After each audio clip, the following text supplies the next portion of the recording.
Okay, Assalamualaikum warahmatullahi wabarakatuh. Dan start bersama lagi kita punya pembelajaran berkenaan calculation.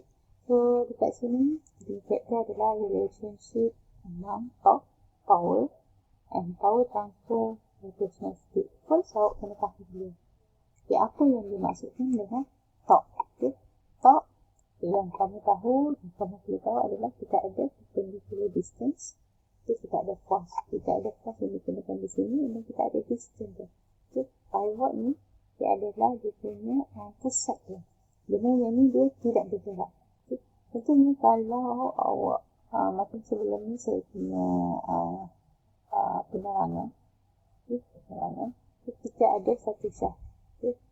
Satu shaft ni berputar. Okay. Kita punya MP macam ni lah. Shaft ni berputar. Mana titik yang pivot pada shaft tersebut? Titik pivot dia adalah di tengah-tengah. Jadi distance dia adalah di sini.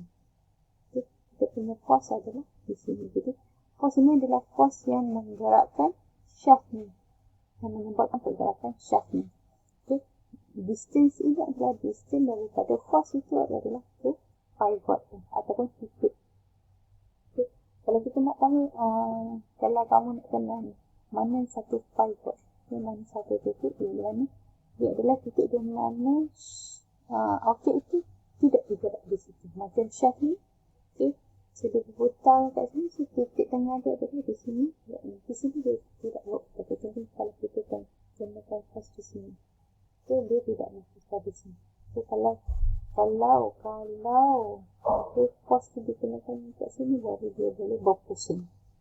Okay, so kembali kepada kita punya torque tadi. Okay, so dari segi definition adalah torque is a measure of the force that can cause an object to rotate about an axis. So bila kita gunakan force dan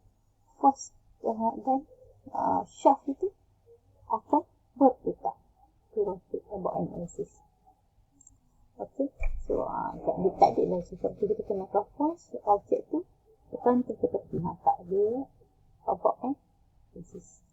Okay, so pergi kepada kita punya chapter. Okay, T dekat sini adalah sepatutnya yang kita belajar adalah MP. Yang kita belajar yang sebelum-sebelum ni lah. Okay, untuk kita baca. Okay, MP sama dengan T. So ini adalah bukan force, dia adalah power. Okay, power divided by N. Okay, N dia kat sini adalah rotational speed. Okay, radian per second. Dia boleh jadi omega. Okay, kalau kita ada omega, kita kena convert kepada N. Okay, itu untuk slide lain. Okay, next adalah kita tengok power. Okay, kita tengok power. Kita tu force times velocity. T times U ataupun T. Moment torque kita tadi. Okay, power. Moment torque times angular. Okay, itu kita punya power. HP. Lebih jelas lagi. NT times angular. Omega. Dan ini dia adalah radian per second. Okey. Yang ni kalau awak nak lebih faham macam mana dapat formula torque apa semua, saya ada bagi awak video untuk flashback. Untuk flashback pelajaran chapter 6 strength of material. Itu sem 3 hari tu lah. Kalau awak tiba-tiba dah hilang ingatan, so awak boleh refer video tu. Okay, torsional shear. Ini dia bukan shear. Dia adalah shear. Saya tak boleh nak edit lagi slide ni sebab dia dalam kecil.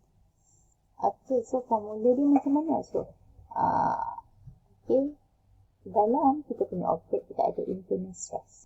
Internal stress which are inflicted to resist the actions of this are called torsional shear stress.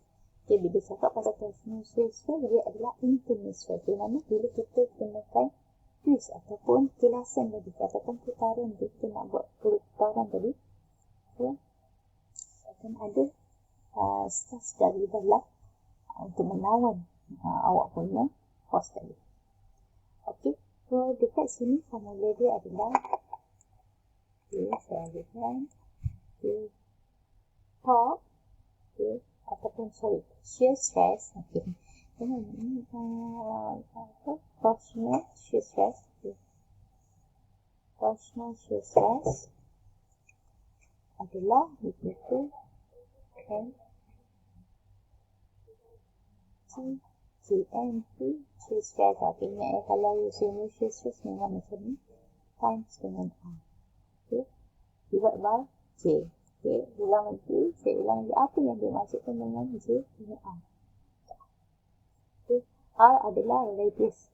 Okay, radius untuk kamu punya shaft tadi daripada axis. So axis dia dekat tengah lah. Okay, and then moment top kita divide by J. J adalah polar moment of inertia. So standard dengan J adalah J dia punya formula untuk awak punya shaft ni adalah pi is divide by 52. Okay, and then the stress is maximum at the outer fiber. Maksudnya dekat sini kita ada belakang, we have shaft here. Okay, so dia cakap maximum stress effective dekat bahagian luar dan 0 dekat dia punya tengah. Okay.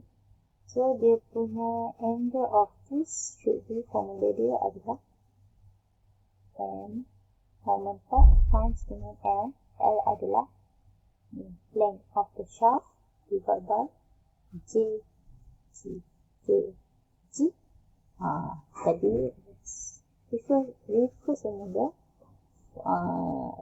chapter strength of material tu yang saya bagi video tu. G adalah modulus of rigidity. Okay. Hasilnya diberilah. Okay. Okay. Kita ada top. Jadi power dia top power dia adalah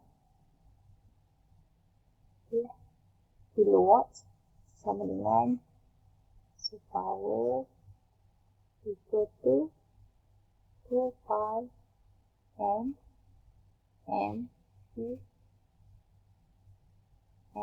darab 10 plus 9.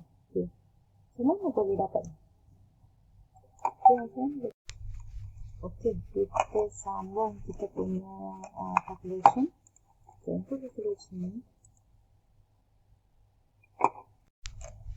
okay, kita sambung untuk kita punya example. Okay, example dia ini mudah tu example dia. Kita ada disuruh complete maximum torsional shear stress in the shaft having 2 meter, so 2 meter sama dengan 10 mm. Okay. When carry stop, okay, stop dia adalah 2 sama dengan 4.1 meter. So, formula mana yang kita nak guna ni? Kita refer bagi kita punya slide. Okay. Formula yang boleh kita guna adalah top equal to MC times R divided by J. Semua data dah ada. Okay. Kita refer balik kita punya soalan. Okay. Kita nak cari maximum torsional shear stress. So, moment top kita dah ada. Okay, moment top dah ada. Kita dah ada R dah ada. So, kita divide by 2. Okay, apa yang tak ada adalah J. Macam mana nak cari J? J equal to tadi rumus tadi. Okay, pi D plus 4. Okay, ataupun 6 divide by 2. Jadi pi dia dekat sini. Okay, 10. Kalau awak nak convert terus pun okey. Kalau nak convert kembali. Okay, so kuasa 4 bagi dengan 3. Equal to, okay. So Kamar duduk dalam bilik tu. Tiba-tiba budak tu kan nak balik. Okay. Dia setengah. Setengah ke kawan? So, masukkan kalkulator. Kalkulator 10 kuasa 4 8 bagi 32. Okay, jawapannya 9 81.2. Salah. 2.7. Okay. Kena ingat ini adalah unit mm. Bila dia cube, dia adalah mm4. Jadi macam mana kita nak convert kepada meter? So, 981.7 mili adalah ini agak basic lah. 10 kuasa 93. Tapi dia ada kuasa 4. Bila kuasa dia adalah 3. Jadi 10 kuasa negatif 12 meter. Itu semua dia nak convert. Kita dah dapat J. Jadi kita masukkan dalam kita punya formula yang mana 4.1 okay, meter-meter. Okay, dah cukup meter-meter. Senang letak. Okay, darab dengan R 10 ni bagi 2 jadi 5 darab 10 kuasa bagi 3. Kita nak convert kepada meter. Okay. Bahagi dengan J tadi 981.3 darab 10 kuasa negatif 12. Dapatlah jawapan dia. Jawapan dia berapa? Okay, panjang jawapan dia. So, kita boleh ringkaskan 20.8 megapascal.